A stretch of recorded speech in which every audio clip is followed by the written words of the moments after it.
Mind and Manx Productions presents the Credible Nerds podcast with your hosts, Justin and Marc. What's up, my nerd?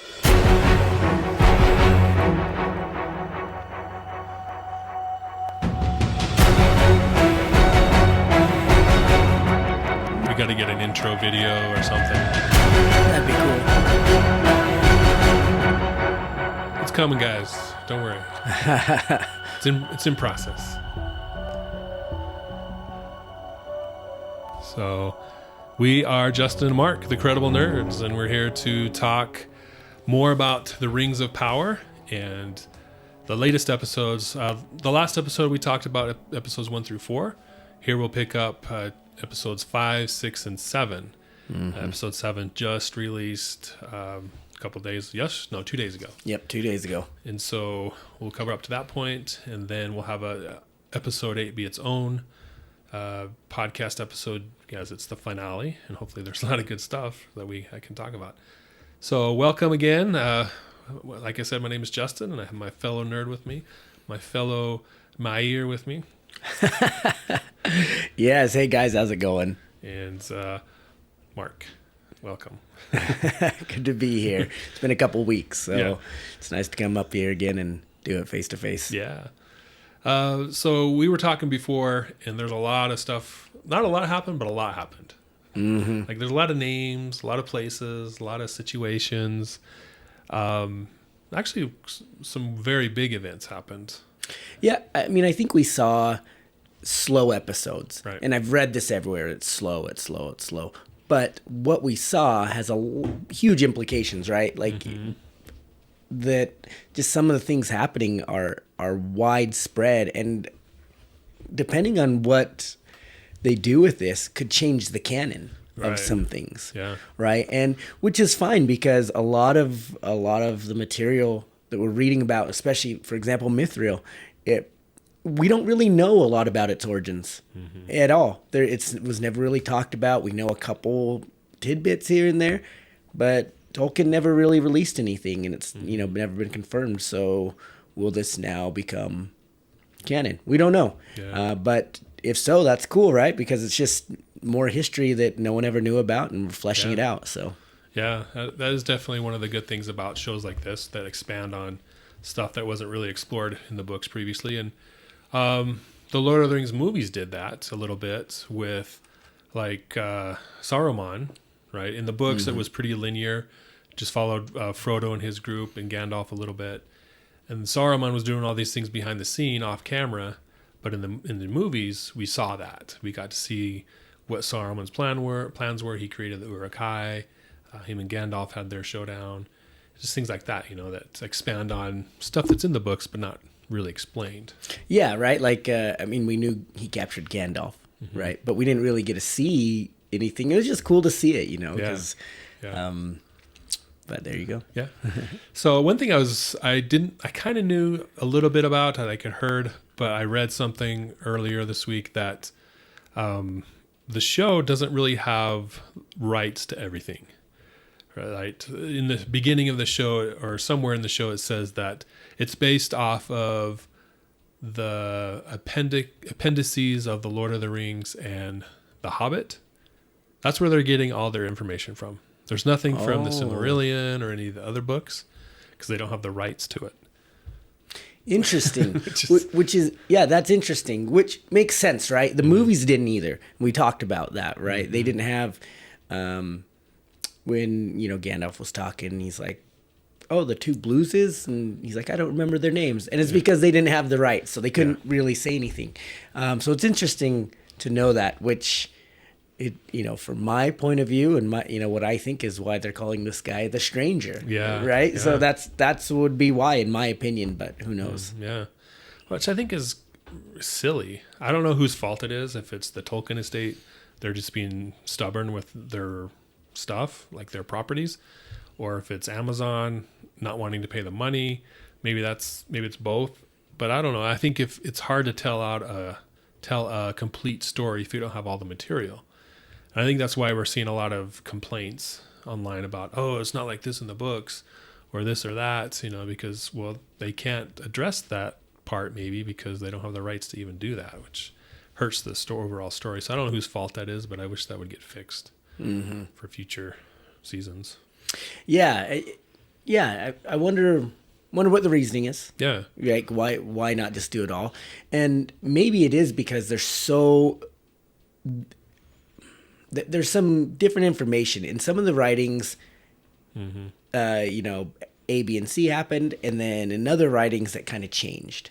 And so that could be the reason, is because, they were written a little different, so they don't want any confusion. Who knows what it is, but and it kind of goes back to what I'm saying. I hope that if they do certain things here, that they can make it canon and move forward, because it would suck if they have this cool, nice seasons of Rings of Power. They bring all this cool stuff in that they can, and then someone says at some point, it's not canon, it's just a story that they told. Yeah. Now we're going to do the Silmarillion movie, and it's going to contradict everything from other shows. Right. But it's canon. Yeah. You know what I mean? They're both canon. So, who knows? It's tough with large universes like this. It really is. I mean, not everyone knows of Brandon Sanderson where they've just fleshed it all out so well, right? And every story on the side is canon because it all fits nicely in a box. I mean, and this was written a long time ago, so hard to do that. But I think they're doing a good job. Yeah, there's discrepancies and stuff like that, but I think they're doing well with what they have. Oh yeah. So, episode 5, we start with the Numenorians. The previous episode ended with the leaves falling off the tree, and the queen regent changes her mind. Oh, I guess that's a sign. We got to go attack. We got to go to the Southland to defend whoever, right? So they change their mind, and then the next episode they're getting ready, and there's some problems with someone trying to sabotage the mission, because I guess the second in command guy, what's his name? Fairzone. He doesn't want to go, but the will of the people is that they should go. So he's kind of boxed in. So he tries to do stuff on the side to sabotage. He sends his son to burn the boats, and coincidentally, Elendil's son is on the boat and catches him and prevents him from blowing up too many boats. I guess there's some left. So their mission starts off kind of rough, but then they are able to still gather themselves and head out to the Southlands, and they find their way. They chart their course and end up going out to the Southlands eventually. The journey takes an episode or two, but they get there. And in the meantime, Galadriel's there, convinces Halbrand to go with them as well, and they prepare and head out with them.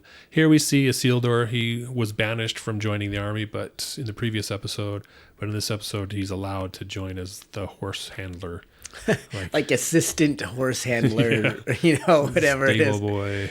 Yeah. Yep. So he's like low on the totem pole, but he gets to go. So that was good. He's going to go. At least that's the story that was there in the book. So. Yeah. Lindell, he's a tough dad, right? Yeah. I kind of wonder what the age of everyone is, right? They don't really talk about that. We know that the Numenorians live quite long. Yeah, they're longer. 200-300 years, whatever it is. How old is Elendil? Is he just... He looks 50 normal age, so maybe 100. Yeah, maybe, right? So what does that put Isildur at? 50? Yeah. 60? Yeah. Right? Is it like, I guess, where does that translate well? Or do they age to a specific point and then just stay there for a few 100 years, and then they get old, right? Yeah. I don't really know how they age. But I kind of want to know what the age is, because, I mean, basically what I'm getting out of is Isildur and all his friends going across the sea are like 16, 17, 18, 19 years old, right? I mean, they're war age, they're becoming men, like newly made men almost is what I think. So where does that sit? But it's cool to see him get there. It's cool to see Isildur kind of, do something, because I've been unimpressed with what he's doing so far. He's kind of a wimp. Yeah, you look at his dad, right? Yeah. And so kind of interesting. I think it's, I do like how they've made him a little, he is wherever the wind's blowing.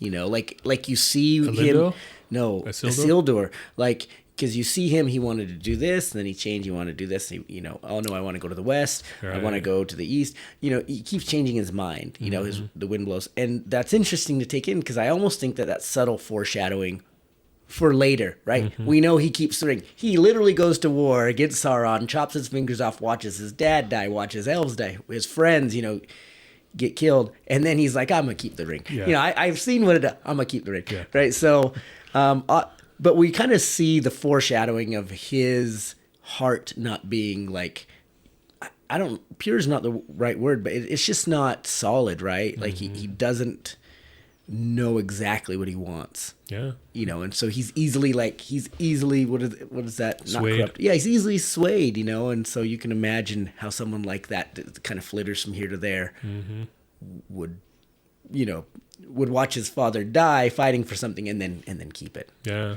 It's a good point. I had noticed it, but I hadn't made the connection until you just said it. It was like, yeah, and that's what happens later in the movies, in the story. Mm-hmm. So yeah, I think it is some foreshadowing.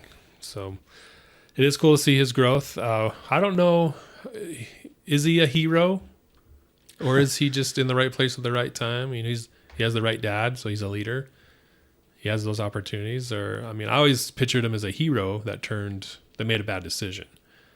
But with this, maybe it's growth, character growth. We'll see it later. I don't know. But for now, I don't think he's a hero. Yeah, no, I think he's the son of a hero that makes him a hero, right? Like if my dad's going to war and he's in charge and I'm right by his side, I'm a hero by association. That doesn't mean I'm heroic. Right. And so that's what I've thought. Because obviously, even Aragorn says, like, I carry the same blood as him. I'm worried I'm going to do that. And, Arwen says, no, you're different, because like, and so that's kind of interesting. And I always, thought like it was interesting Galadriel. And obviously they've changed the story to make it. But if Galadriel knew Isildur, where was she? I don't know. Yeah. But, obviously. That's a good point, because the Rings of Power, so far at least, and I'm assuming it'll be the rest of the time, is Galadriel's heroic journey, or it's about her, basically. She's the main character of this story, right? This show. But she's not around, like you said, in that battle is it the end of the Second Age? Yeah, the end of the Second Age into the Third Age, right? She's not around, like you said. She's hiding in her forest with her husband, Celeborn. Yeah. We'll get to that. And we'll get into that. That's episode 7. We'll get to there. Definitely. Yeah. Where is she? It almost seemed like it was Elrond there. With Gil-galad, yeah, right? He was there. We don't see Gil-galad in the movies. He was there in the books. He's killed by Sauron as well. But, it almost seemed like it was Elrond's army, really. Yeah. And, I know he led one of the armies. Gil-galad led the other army. Where's she? Yeah. Hopefully they explain it. Maybe she's tired. Like, I had enough of this conflict. Or hopefully they give us a reason. That makes sense. I'm sure they will. If they're already foreshadowing Isildur's fall, why not do that later on? So, anyway, good stuff. So, we also touch bases with the Harfoots at some point. They're making their journey, and there's wolves tracking them. Yeah, or at least in the area, and they get mixed up with that. And the stranger helps them defeat the wolves and protects them. They were on the verge of kicking him out because he's this new guy, and he's one of the big folk, and they don't trust those guys. So they were on the verge of kicking him out, but he helped them defeat the wolves. And then there was a thing with he hurt his arm when he defeated the wolves, and so he did like this ice treatment with his arm with magic. And then Nori touched him, and then her arm turned to ice as well. And then something happened. There was a blast that pushed them apart, and then she was fine, but she was scared of him. So I don't know. We get some more info about the stranger. He can use fire. He can use ice. We see some more of his magic, but we still don't know who he is. No, still don't know who he is. There's no confirmation. I'm sure it's coming. I am still under the impression he's one of the Blue Wizards. But it does bring a question to me. What is the function of the staves, and why doesn't he have one? That's a good point. Right? We see... and I've seen some discussion about this online. What people have said is the Istari in the Third Age needed the staves because they were basically dumbed down to help the people, and a staff was a way to let them use the power, but in a very, very controlled way, right? Okay. So they can't just do whatever they want. So it was a limiting of their power. Yeah, it was a limiting of the power. Here's a staff to help you use that power in small amounts, if needed. Whereas, from everything I've read, the blues in the Second Age didn't have that kind of limitation on them, so he may not need one. All right. We don't know. So, but, that kind of weirds me out where the staves, we'll get into more about those 3 other people, but they all have staves, right? You see them walking with staves. So, I just white-robed women. Yeah.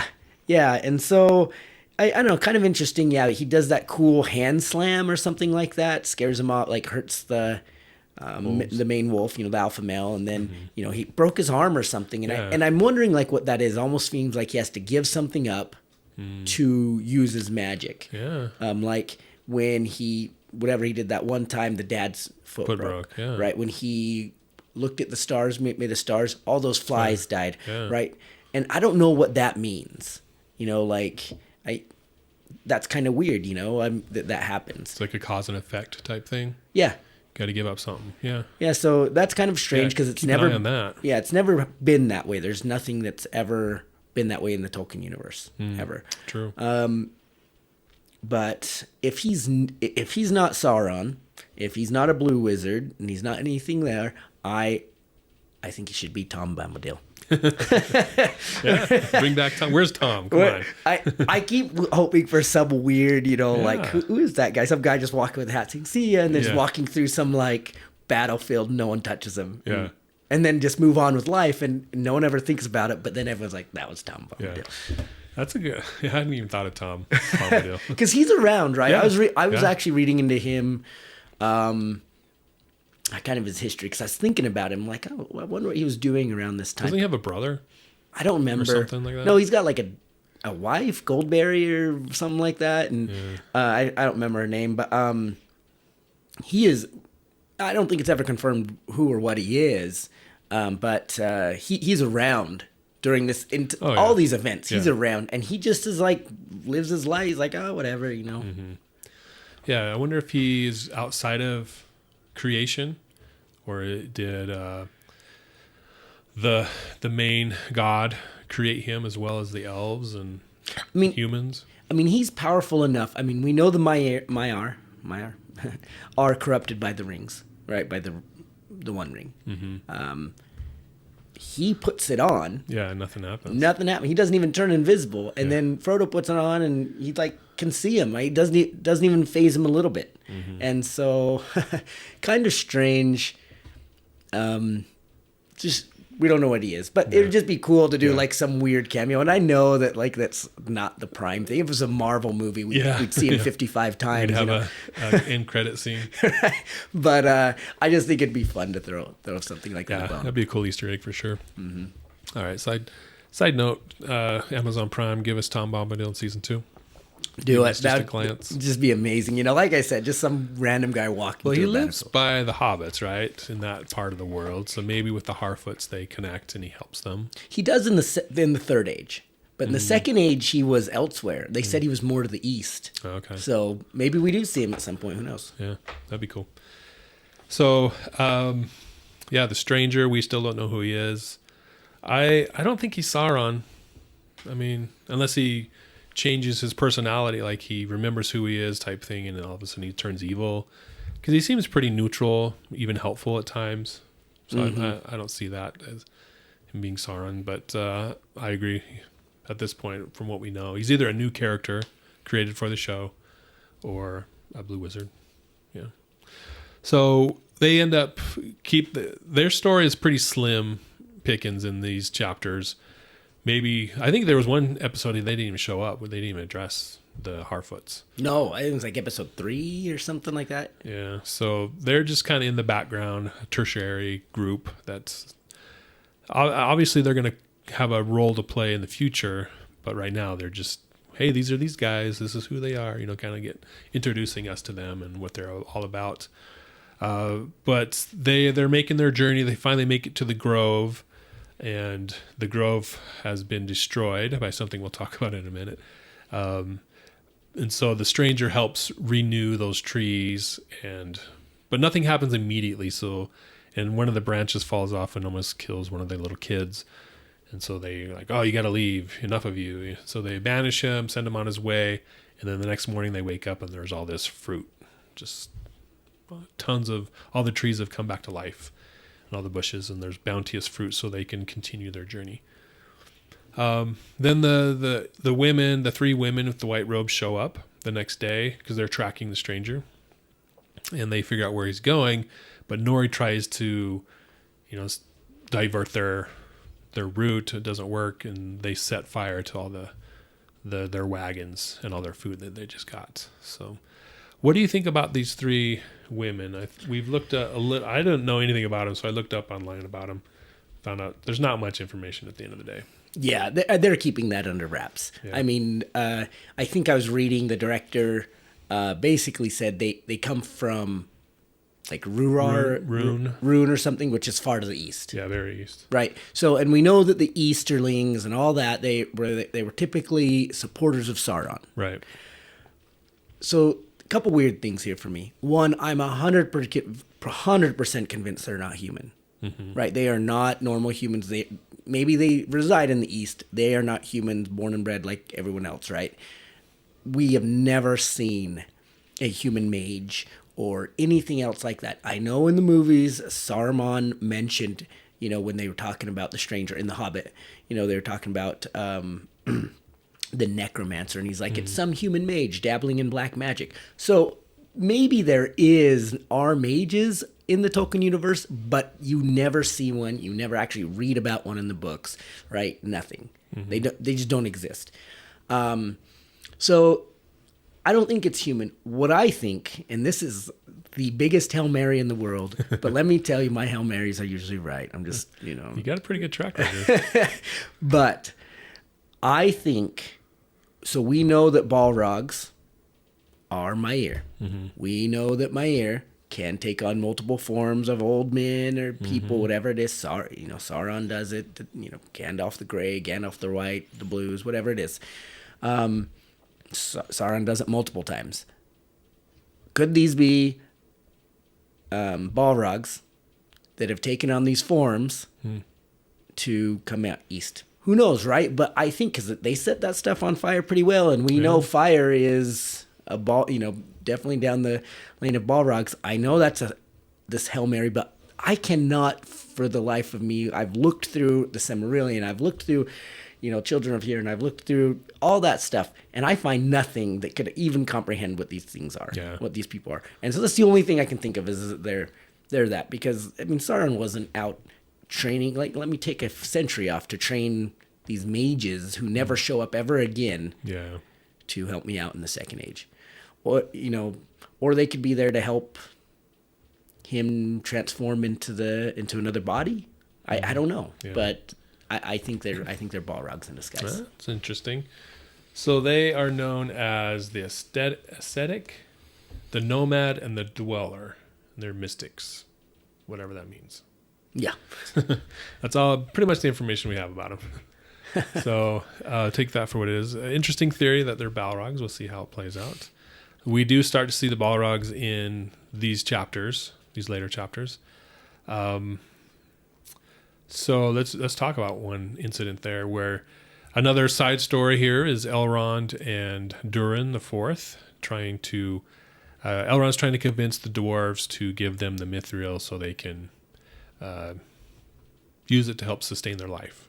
Yeah, crazy storyline, right? I think this blew everyone out of the water. Yeah. It deviates from anything everyone knew, but in a way it makes sense why we don't really see a lot of mithril. Yeah. Right? So, because... why it's so rare. Yeah, right? It's so rare. We don't really see... I think we know of a couple mithril items, right? Frodo's chainmail shirt. Mm-hmm. We know that Quenya, I think, the ring that Galadriel wears is made of mithril. So people have assumed that the other ones, but we only know for sure hers. And Aragorn's crown is made of mithril. And then I think like there's a couple other things like they said, when they speak friend and enter and it glows, that's Mithril. The glow, like the stuff is Mithril there. We don't really see a lot of Mithril. And there's huge veins, right? Like if you read the history, it actually like goes down into the mountain all the way under into Numenor. Wow. Right? And so the Numenorians had access to Mithril until stuff happened. And and so there's quite a bit of Mithril to mine, but where is it all? And so what the storyline did is say this is what happened. Well, that's why there's not that much, and it's used to sustain the elves because their light is fading. Why it's fading? Who knows? Is it because they're in Middle Earth and not in Valinor? Maybe. Yeah. Right? Doesn't explain it much, but it had a cool tale. Basically, a Balrog and a really, really righteous elf were fighting, and they poured their hate. And so they were fighting over a Cimmeril, which was embedded in this tree that we see here. Yes. And then they were fighting over it, like you said. Yeah, and the Cimmerils come from the two trees, right? They're pretty much light like of the trees. Light of the trees. There was 3 of them, two. Or 2. 2 of them. Okay, one got lost. Morgoth had one. I think there was 3. Morgoth had one that he captured or he had in his lair for a long time, and then another one got lost in the sea, or someone threw it in the sea. Maybe I don't know. I can't remember, right? Maybe there was just 2. But and so anyway, this tree has one hidden in it. Yeah, and so Balrog tries to destroy it. He pours his righteousness in to save it, and who knows what happened to those 2. But the resulting blowback from it was Mithril growing down into the mountain, and it contains light, the light of the Cimmerils, and that will help sustain the elves. And we kind of get confirmation from that, right? They set the leaf down. It's by the thing. We see that. I know that's in episode 7 or 6, right? But like we can 7. see that it drives away whatever rot is happening, and so it works. Really cool, I think, bend on the story, but we find out that it has some huge significance in the Tolkienverse. Yeah. So they go back. So they convince Durin that hey, we need this or we're going to die. And Elrond calls on his friendship with Durin, and he's like, okay, let's go back. So they go back, talk to the king. King is not having it. He denies him several times. No, we're not doing this. We're not doing this. It's the time of the elves is over. Sorry, but that's just the way of things. And so denies it. But then Durin talks to Elrond again. He's like, hey, I got to do it for my friend. I'd want them to do it for me. And so they go down and start mining. They start the open up that part of the mine again, and they're down there, and they crack through the final wall there, and they look in there, and they see all these veins of Mithril that we get to see as well. And then just then, Durin the Third shows up, the dad king, and he's furious. Kicks Elrond out, and basically, admonishes his son, pulls off the chain or the symbol of his prince being a prince, and says, you're not going to need that anymore. You're done. And then that's it. And so he's mad, or he's upset with his dad. And then this is when we see the leaf that was rotting that got left behind. They set it down next to the Mithril. It heals the leaf, and then they're like, oh, we got to do this. So what do you think of the conversation between Durin and his wife there at the end of episode 7? Yeah, this was a crazy thing. This has exploded. You can find this about this anywhere, because she was like, basically like saying, we've earned it, we deserve it, we deserve more power, kind of thing. Yeah. And it's like, this is all ours. Yeah, it's like kind of blew me away, right? Because that was like a super greedy thing to say, which we know that the dwarves are greedy, but I always had thought that they were greedy because of the rings. The rings had them hoard things. So to hear her say this was a little bit shocking, that, well, maybe they were always like this type of greed, and it just made it 10 times worse, which is why we don't really see a whole lot of the dwarves. I mean, we know that they were doing some things and they were at battles. We just don't see them in the show in the main storyline, right? Yeah. But Yeah, that was crazy to me. Kind of took me back. But it's kind of a segue into Durin's Bane, Yeah. right? Right, where it's like the dwarves delved too greedily. They dug too deep. We know what they found, and you've got this lady telling him, we got to do it. We got to keep digging. We got to keep going. He's like, you're right. Let's do this. Do it. Let's do it. There you go. So kind of like a segue into that why they kept digging so greedily and yada yada yada. But what happens there? Because the king doesn't want to do it. He seals up at the end of the episode. He orders that it's sealed up again, and he throws the leaf and it falls down. So how do they? What happens? Like, how do they get there? This is crazy for me. This is one of the biggest deviations from the canon. I think we've truly seen that is writtenable canon. Durin's Bane does not wake up until the Third Age. Which is that Balrog we see at the end. Yeah, and it's not even like early Third Age. It's not even like, here's Third Age year 5. Balrog woke up. It's hundreds and hundreds of years into the Third Age. And we just saw a Balrog wake up. Mm-hmm. Like 1,800 years too early. Yeah, and I was like, well, the leaf fell, it touches the ground, and he wakes up. It's like, he's not a very deep sleeper. Well, and it could be because maybe it has the effect of a Cimmerels on it, and so he senses that. Yeah. Right? But then he just goes back to sleep. It just wanted to show that he was there. Mm-hmm. And at some point, just kind of make that connection. Like, I don't know, but it's weird that he woke up. Mm-hmm. Because now what? Yeah, he's not going to just hang out down there for 1,000 years or whatever it is. Yeah. We know Durin's Bane kills Durin the Fourth, why he's king. So I don't think it ever says how Durin the Third died, but he shouldn't be involved. Mm-hmm. So kind of interesting to see what they do here, but this is definitely a change from well-documented canon. So unless he goes back to sleep.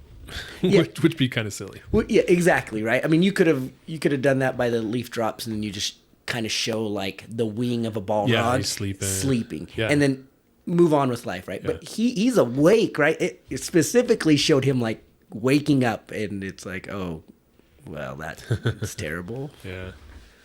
And how are they going to mine it if the Balrog's awake? Yeah.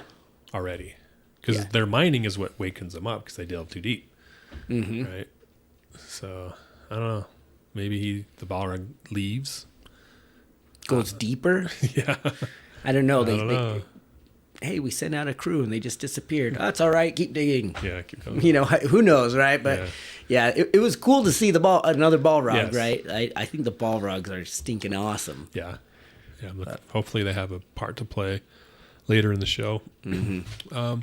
So I'm thinking with Durin the Fourth and his wife being all, this is ours, we deserve it.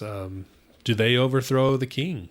Do they just depose him or assassinate him or exile him? They're upset, right? They don't think this is the right course, and so they're going to do something about it. Maybe they do political maneuvers and get rid of him that way instead of an outright assassination. But I think that'll be an intriguing storyline that we'll see later. Which could be, right? Dwarves are miners and stuff, and here you've got a king saying, don't mine. Mm-hmm. Yeah, that's kind of their purpose. Yeah, so interesting. Yeah. All right. Elrond, he has to leave. And do we see anything else with him after? I can't remember. I think I saw a preview for the next episode. Yeah, I mean, I think he just is like, we see him put outside, and that's that. He goes about his merry way, I guess. Yeah. But in the preview for the next episode, he goes back to No. What's it called? The Elfland? Eregion or something, yeah. Eregion or Aragon. Yeah. He goes back to their main city, and there's some conversations with... He goes home. Yeah. He goes home. That's fine. I'm going to look it up now. Yeah. So the main storyline of these 3 episodes is the Men of the Southlands. A lot of stuff happens with that. A lot of cool stuff. Stuff I wasn't expecting to see, but was happy that we did see it. But the last episode we left them in that fort in the tower. They were hiding out, and the orcs and Adar and the humans who split and went to the other side. They were getting ready to attack. So they're basically there waiting. And they come, the bad guys come, the orcs come, and they come into the keep, and it's a trap, which I thought was a pretty cool move. The main elf there, there's so many names I can't remember now. The main elf there, he sets the trap, and he's able to collapse everything around them, and he escapes and locks the door so they can't get out, and then everything collapses on him and destroys most of them. But they head back. The main group heads back to the city or the little town that they were in beforehand, and they start to regroup and get ready for a counterattack that they expect is coming. And they get everything all ready. They set traps and fortify their houses and their town, and they have a plan. And then the orcs come and they execute the plan, and they kill all of them that attack. But then they realize that the ones they killed were actually most of them were humans that had gone over to the other side. So they felt really bad about that. Yeah, I mean, basically, you're killing your neighbors, right? Your friends. Yeah, they recognized them. Your people you knew, and that you could tell that hit them hard, right? Yeah. I mean, they were ready to do war with the orcs, and they were ready to do whatever it took to win. They were not ready to do whatever it took to win if it meant killing their friends. And I think it was kind of a shocker for them, like, oh, like that's its own type of evil. Yeah. Right? And and yeah, that was crazy. That was kind of a crazy thing to see too. Mm-hmm. You know what I mean? Like, because I thought they were 100%. Like, oh yeah, man, what a great ambush! Kill all these orcs. Yeah. You know, like, where's Adar? Kill him too. And then I was like, oh, that's all sorts of terrible. Yeah. So they're defeated mentally and emotionally, but and then the rest of the army shows up. That was just kind of the first wave. They knew that they would have that. They guessed that they would have that reaction upon killing their friends, and then the main force shows up, and they're just like, "Oh no, we're done." And so the orcs and Adar attack. They eventually have to hide into one building, and there's like 20 of them left, 30 maybe. And they are overrun. Adar shows up and asks for the blade of Sauron. Because when they had entered the keep before it collapsed around them, Adar sees the mural or the stone carving on the side of the wall, and he recognizes it and knows what that's for. So he knows he needs the blade of Sauron to do his business, do his dirty deed. So he asks where it is, and they said, "Oh, we're not going to tell you." And he just starts killing like the people that are in that room, and that was pretty brutal. I wasn't expecting that in a show, like to see. He just walks, just stabs that lady, and no emotion, nothing, and it was just like, yeah, that was a little brutal, a little bit more brutal than I was prepared to see. Yeah. Not that I didn't like it, not that it wasn't good cinema, right? Like that was an amazing scene to bring out like his motivations and what he's willing to do to get him. Yeah. But it was surprising. Yeah. So eventually the son, Theo, he cracks and says, "It's in here." He goes there and pulls it up under, he was hidden in the floor. He pulls it out, gives it to him. And then he's like, "Okay, kill the rest of them." And he walks out. But then the Numenorians, they show up, finally arrive. They have horses. They've landed and made their way to. How did they know to go there? I think they just went there. They knew they had to go to the Southlands somewhere. Okay. Who knows, right? Maybe there's some trackers like, oh, there's something going on here. Whatever it is. Or maybe they were just heading towards, like, Galadriel knew that, hey, there's an outpost here. Let's go there. Because she doesn't know they've been recalled, right? There could be a million. They just knew magic, right? I mean, Tom Bombadil told them. Yeah. I don't know. So they show up last minute and overrun the orcs, kill them all. Adar escapes, and Galadriel tracks him down with Halbrand. And I thought it was a pretty cool. The whole battle sequences were really cool. And then this part I thought was pretty cheesy, where Galadriel's chasing Adar, and then what's his name? Halbrand comes the other way and sticks a branch out and trips the horse, and Adar falls down. I was like, really? You didn't see him running towards you on a horse and you just kept going and you just didn't see him and you trip? I don't know. It seemed kind of cheesy. Yeah. Of all the coolness, it's like, oh, really? That's how you get him? But well, an elf too, or an orc, yeah, whatever it is. He's mostly elf, right? I mean, he's got nimbleness to him. You're Yeah. not just gonna eat crap, you know what Yeah. I mean? Like, gonna land on your feet, ready to go. yeah. So they capture him. Halbrand's going to kill him. And then Galadriel stops him. And then she's going to kill him. And then Halbrand stops her. So they capture him, take him back.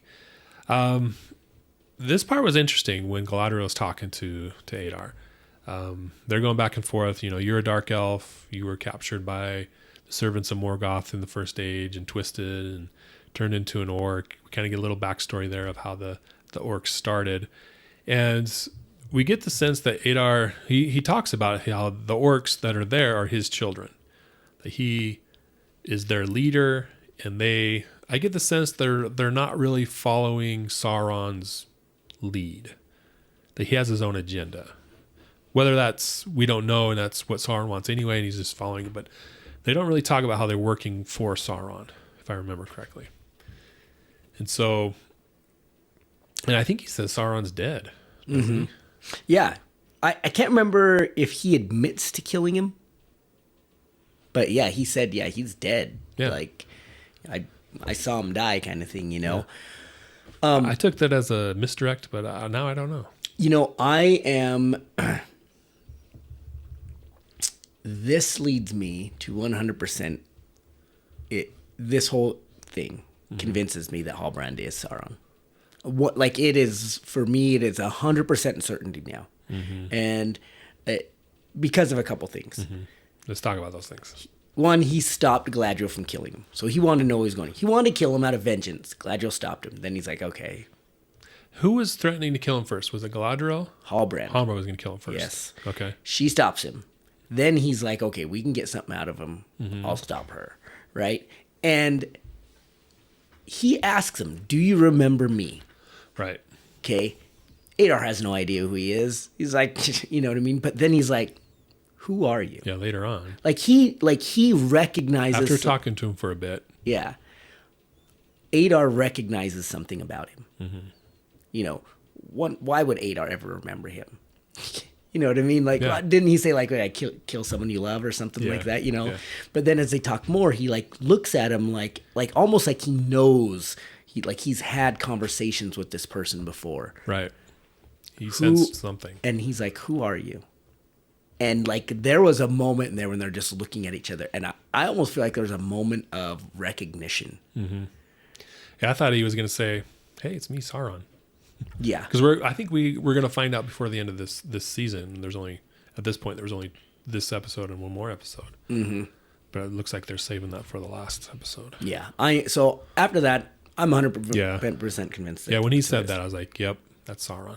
Yeah. Because there would be no other reason for him to recognize him or have that. Because it wasn't like, hey, I kind of remember you. You're that one guy. It was like, there's something different about you. Who are you? Like, you're not just a human, a man. You're something else. Yep. And I mean, and we know there's too many parallels, right? He knows how to smith. We know that he knew how to, that Sauron knew how to smith. That was like one of the first things he learned. Yep.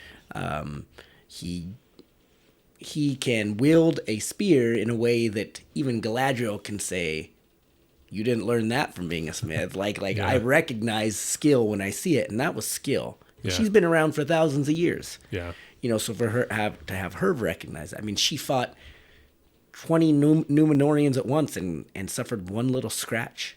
Or, you know what I mean? Like, so she knows what she's talking about. When he beat up those Numenorians in the earlier episodes and like broke bones, just trashed them. Yeah. With superhuman strength. Yeah. No problem. Right? Didn't even phase him. So there you go. He is. The weird thing to me is, through all this, why is Adar pushing forward the agenda that Sauron had? He killed him for a reason. Maybe he kind of woke up like, oh, I have been tortured, and that's why I was doing all this crazy stuff. I'm going to kill this guy. Yeah. But he's woke up to a point that he understands what's going on. Why is he furthering, his thing? Is he just trying to make a cloudy country so his children can continue to multiply, which is really weird because like he doesn't feel like he can go back to the elves because he obviously can communicate with Galadriel and go in the sun and yada yada yada. So what is what's his motivations? That's the weird part to me through all this is like, I hope we find that out, or it was simply used just to push the story along, which I think is kind of a failed storyline. Like you took the easy way out there. Yeah. Well, I think there is something to the fact that he's going to cloud the sky so the orcs, his children, can be there and be okay. I think that's part of it. Whether or not he's attached to the agenda of Sauron, or he feels like he's killed Sauron, so now he can take over. Or he thinks Sauron's dead, so he killed him directly, or he's like, well, there's this vacuum, and now I'm going to step up and be the guy. And so, but I need to create the space. So I think that's the reason why he's doing that. Whether he's working with Sauron or not, that's what he's trying to do there. But I think Sauron, I don't know why Sauron's taking a back seat to that, though. I don't see why he'd need to. Maybe his plan is to infiltrate the Numenorians, and so he can't, now that he's knee deep in that, he can't deviate and let people know that he's playing both sides. Yeah. So after they capture Adar, we think they have the sword, but he did the old switcheroo and gave it to one of his servants, one of the men that we've kind of got to know. Around, yeah. Yeah. And he takes off. His Adar escaping is a diversion from him leaving. And he goes back to the fort, extends the sword by using his blood and sticks it in the keyhole, the key slot, turns it. And I was surprised that this is what happened, is the floodgates opened and all those holes and trenches they've been digging is for the water to go to one place. And I thought the water was going to come and wipe out all the humans in their cities and their villages and all that stuff. I thought that's what it was for. But it goes a different direction and goes to this mountain that's off in the distance. And we find out that it's not an active, but a volcano, a dormant volcano. The water goes in, causes all this steam and pressure, and then boom, it explodes. And just before it explodes, all the orcs are like, doom, doom. And boom, Mount Doom is born. What do you think of that? This was singly the most epic thing we have seen in this whole episode, right? Yeah. That thing blows, like, the orcs go crazy, start killing Numenorians, right? Like, they knew what's coming. Yeah. I don't know how. I guess the key, sent a signal that only they could hear, like the bat signal or something. I don't know. But they knew, right?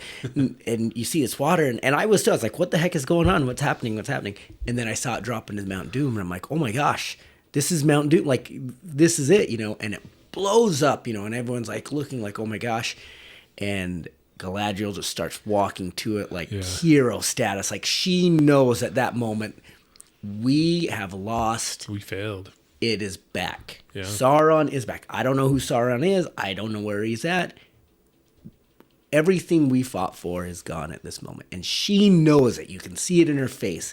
And she's just walking towards this fire, and this just coming at her. And I'm just like, and then the episode ended, right? This episode. And I was just like, no way did this just happen. Like, that was amazing. Amazing. Just drew me in. Like, for me, that was like, that sets the series. I don't care what happens, what happened before it. You can say anything you want about, like, how bad storylines, whatever. This made everything okay. That was a payoff for sure. Oh yeah. And so I loved it, right? And then we go into episode 7, we kind of see what happens there. But man, that was a great way to create Mount Doom and to create Mordor. Yeah. Yep.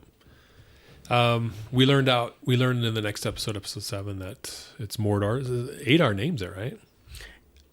Right? Or no? I don't remember if he names it. But it's almost like, remember, it called it Southlands, and then it dropped down and called it Mordor. So I don't know if someone renames it at some point. Yeah. I don't remember who first said it, though. Yeah. It's Adar or the Orcs, maybe. I don't know. I thought I heard that name, Mordor. That's when they had the title change. But Adar escapes. They don't really show it. They show him kind of lay down, and then they go back to it, and he's gone.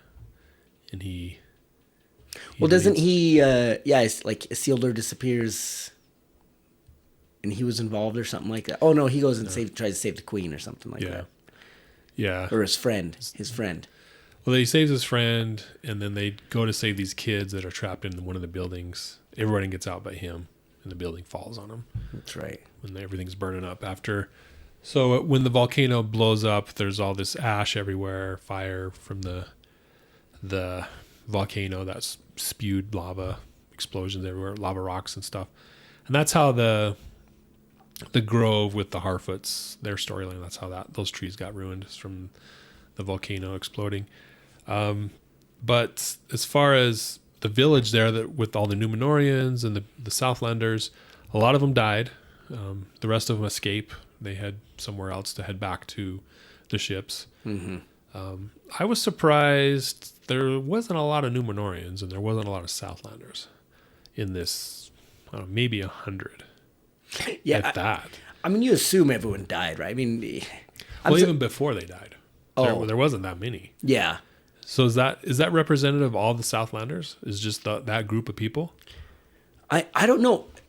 I think they were saying a lot were captured. Remember, they were going through and capturing them and having them dig for them. Right. But you never got to see a huge group of them, right? There's got to be more people, Yeah. but maybe not, right? Because I know pretty much offshoot of whatever was left after with battle with Morgoth. So maybe there's really just not that many people in the area. Right now, yeah. But Yeah, plus another one of the villages, all the people died or got captured, like you said. So, yeah, I don't know. I was thinking there would be a lot more Southlanders involved, not just this small group. Maybe they'll meet up with them next episode or something. I don't know. yeah, But they are able to go back to a camp, and the wounded get cared for, and Theo and Galadriel end up getting separated. And this is where we learn more about Galadriel and her history. They're hiding from the orcs who are searching for him, and Galadriel talks about how she is married to Celeborn and how they met briefly, and she has a daughter. Is that what she said? yes. Which is canon. Which is canon. Interesting. She obviously we know her daughter marries Elrond. We have no connection right now that Elrond is married. Yeah. Right? I take it the whole time he's single. Maybe he is married. Maybe that's just how elves are alive so stinking long. It's like, I'll be back in 85 years. I'm just going to go for a little walk. I don't know, right? Yeah. But so we don't know if they're married yet. Could explain some of their closeness. It would be weird to go back to your wife and say, I tried to double cross your mom and send her back to the west, to the west, but didn't work. She's back now. Yeah. Want to make 3 kids. Yeah. No Arwen around yet, Yeah. So that's all weird. But this kind of dug into the canon too. Mm-hmm. This is another big thing of discussion out there. Mm-hmm. Celeborn. Yeah. Where is he? She has not seen him since The war. The war Against Morgoth. Against Morgoth. So where her brother died. That is a long time. Is he held captive? Is that what's going on? Are they going to find him next episode held captive? He's not. He's got to be alive. Yeah. 1, we see him in Lord of the Rings. 2, we know he's alive because it talks about him in the books. Yeah. So where is he? Yeah. Where's I think he he's been? captive. I think that's part of what we'll see. Maybe she draws close to Halbrand because they were kind of having a moment there in the previous episode. And like you said, they live a long time. Maybe they have arrangements. Yeah. Open marriages. Something's going on. So, but I think he shows up later. It would be cool to see him held captive somewhere. Mm-hmm. But kind of a weird thing there when she said that I haven't seen him since that. Like initially, that drew me up. Yeah. Like I sat up, was like, I gotta rewind that. Did I hear that right? Yeah, I did the same because it implied that he was dead. Mm-hmm. But then you go back again and turn on the subtitles. He's just gone. Yeah, he's just gone. Didn't actually say.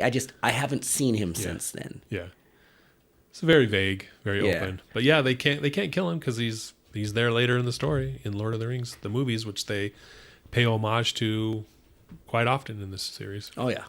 So, but I'm glad they brought him up. Glad they brought up he has a daughter. Yeah. Yeah, we don't know her. Well, the name is established. I just don't remember. Yeah, I don't remember her name either. But cool stuff. Cool moment there, and they end up making it back to the camp with the rest of the humans, and the Numenorians are going to go. They're going to head back to Numenor, and the humans, the rest of the Southlanders, are just going to go somewhere else. Yeah. Is it really to say? Yeah, kind of sad part here, right? Yeah. With the queen, she's walking, right? Yeah. She's walking to Lindale and stuff. She finally meets up with them, and they're walking, and she's like, you know, are we still in the smoke or something like that? And then Lindale knows, Yeah. and comes out. She is blind. Mm-hmm. She is blinded, and I wonder when that happened, because when they were rescuing the kids. Yeah, she was fine. So something must have happened, some blowback yeah. that maybe it was in the background and I didn't see. Yeah. Maybe I need to watch that scene again. Yeah. But yeah, at some point she went blind, and she just she was just riding the horse, you know, Mm-hmm. so no one was saying anything, you know, like you wouldn't notice. She didn't say a thing, and then next thing you know, she just says that, and I'm like, oh, she's blind, you know, and it kind of showed her just kind of looking off in the distance, and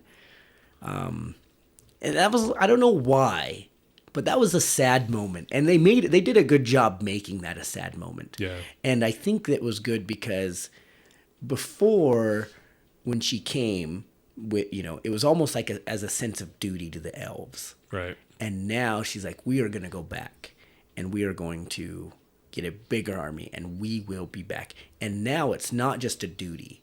It is personal. Mm-hmm. And they did such a good job making me feel sad and bad for her, and then feel like, Oh yeah. yes, Let's do this. Yeah, like, and that was a great. That's some great writing there. That's great acting, great directing.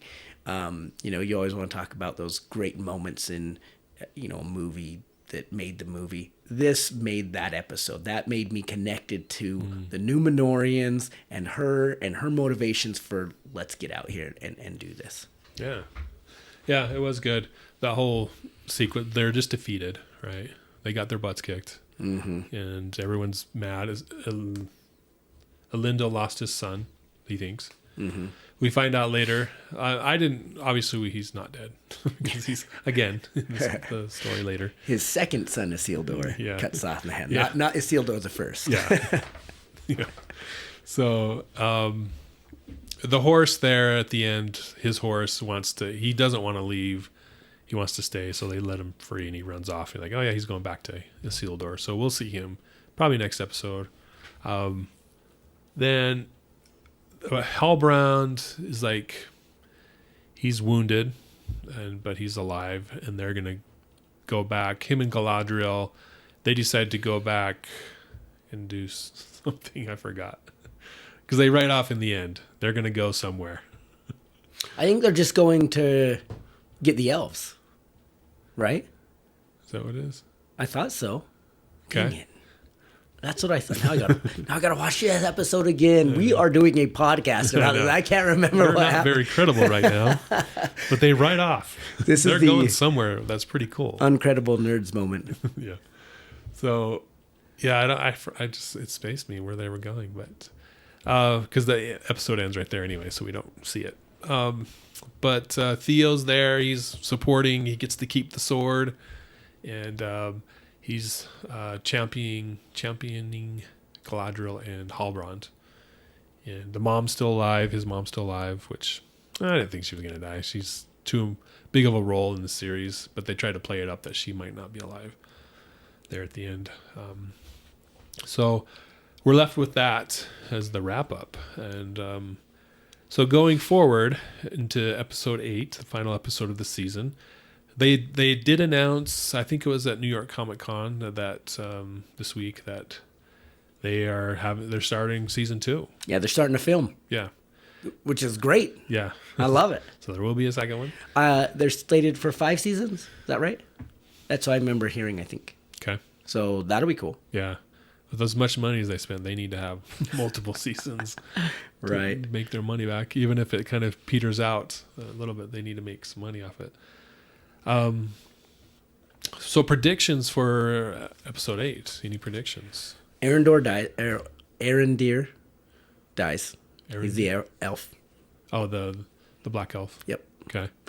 I didn't want to be the one to say it, but yep, that's what I'm talking about. I'm just a kid. Arendir dies. I think for sure he dies. I think the mom dies. I think something happens. Oh, really? You know, Bold predictions. Yep. I want to say that his mom dies. This big prediction here. We will probably never know, and maybe it comes out in a later season. But I think his mom or Arendir dies, and then his mom's like doing something, and then his mom dies because there's some neglect from the good people, and he becomes one of the kings that becomes with the Wraith. Theo? Yeah. I think he becomes one of the kings at some point who gets a ring. Okay. Yeah, because they have like built his character up, and he's not just this guy, this kid. He's kind of a main character. Yeah, and you can kind of see where he gets, like, he's leaned that way with that old guy, right? Mm-hmm. If it wasn't for his mom, he would have gone with him. Right. Hands down. And so I think, his mom's going to die in a way where there's some neglect or like, quick, I need your help. My mom's dying. We can't right now. And then she dies, and he blames them, joins the Easterlings, and then becomes a king at some point. That's my prediction, right? I think those guys are dying. I think we'll see Celeborn Okay. Captured.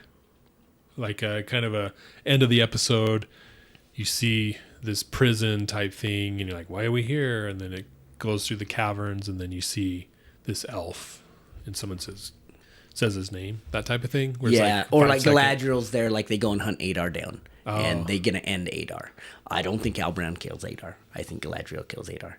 Mm-hmm. I don't think we'll see a Sauron exposure. Oh. I think we'll get confirmation, like here is like the stamp of this is Sauron. That Halbrand is Sauron. Uh-huh. Okay. But I don't think there'll be a Sauron reveal to the world, right? Like it won't be common knowledge outside of me being a viewer, right? Right. It won't be in the world common knowledge, but we will get confirmation of that. I can agree with that. And I think it'll be like a semi-confirmation where it could be wrong, but anyone who's watching the show knows that's who it is. Mm-hmm. Yeah. We will get confirmation who the stranger is. He will be involved. And my last one is Durin the Third will either die or be ousted. Ousted, yeah. That Durin the Fourth will rise to power at the end. Okay. Those are my major predictions. Any mini predictions, I don't know. I don't know if I really have any. Mm-hmm. I can agree with that. I think those are good ones. I think if we don't see him next episode, we'll see him next season. Yeah. So, and I think they got to end with some good cliffhangers to get people excited for the next season. So I think we'll see stuff like that. If not specifically those things at that level. That's some of those mysteries revealed that people are talking about. Who is the stranger? Who is Sauron? Where's Sauron? Mm-hmm. That level, I think we'll see for sure. I agree. That'd be cool, because then we'll be talking about it for a year. So yeah, yep. So one thing, off topic, but you've been watching the Game of Thrones prequel. I haven't. You have not? No, I don't. I don't have HBO. Oh. I want to get HBO, but then I got to pay for Amazon Prime, and then I got Netflix, and then I've got Disney. I have Peacock. Thank goodness, mostly because I get it with my internet, right? Yeah. But okay. But it's just like, man, I gotta pick and choose a little here. Right. I got Disney, right? So I don't have it. I have the book, so I've read through it. I don't know how much it's following the book, and stuff like that. I don't know how good it is. All I see is the satire stuff, right? Yeah. So I want to. Yeah. I want to watch it though. Yeah, I wanted to know because, this whole time it's been which is better, House of the Dragon, is that what it is? Yeah, House of the Dragon. House of the Dragon or Rings of Power, which one's better? And it's back and forth. And from what I haven't watched it either, but from what I can tell, they're both really good. So I don't think there needs to be a comparison, but naturally there will be. So from what I saw, when I looked at the numbers, is there's more viewers for watching Amazon Prime that we're watching Rings of Power than we're watching HBO. But there are more subscribers to Amazon Prime. There are to HBO. So you can have a lot wider audience watching one. So it's hard to go off that. Everything I read about both of them is they're doing successful. Yeah. Anytime I read the satire stuff, it says they're both doing crap. Yeah, I know. So I imagine it's doing good. I need to find someone that is watching it and ask him, but Yeah. I do want to watch it. Well, to give a shout out to our fourth Taviran co-host, Kyle. He's been watching it, but he hasn't been watching Rings of Power yet. Oh. So I asked him today, actually, hey, how's Rings of Power? Or how's House of Dragon? Have you started watching Rings of Power yet? And he's like, no, I need to get going on it.